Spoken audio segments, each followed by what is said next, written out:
چادر لینے کے حوالے سے بڑا یہ اہم ترین مسئلہ ہے۔ اکثر جس طرح نمازی مسجد میں آتے ہیں، اب سردی کی وجہ سے وہ گرم چادر یا شال وغیرہ جو کچھ اس طرح کی لپیٹی ہوتی ہے، تو چادر میں کچھ احتیاطیں کرنی چاہیے۔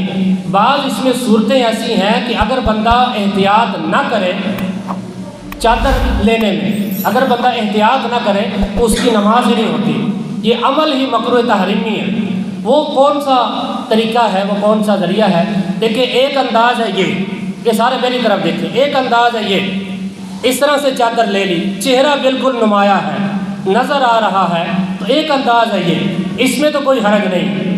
اس طرح اگر کوئی چادر کر کے نماز پڑھتا ہے اس میں تو کوئی حرج نہیں ہے۔ لیکن اگر کوئی چادر کو اس انداز میں لپیٹ لیتا ہے کہ اس کا یہ دیکھیں چہرہ چھپ گیا، اگر کوئی اس انداز میں چادر لیتا ہے، چہرہ اپنا چھپا لے، داڑھی وغیرہ اس کو چھپ گئی، اس طرح وہ نماز پڑھے گا تو اس طرح اس کا جو یہ عمل ہے یہ مکروہ ہے۔ اس کو فقہاء نے مکروہ کہا، مکروہ بھی مکروہ تحریمی جو قریب حرام کے ہے۔ تو اس چیز کا خاص خیال رکھا جائے، جس طرح کا بھی یہ موسم ہے تو ان چیزوں کا خاص خیال رکھا جائے۔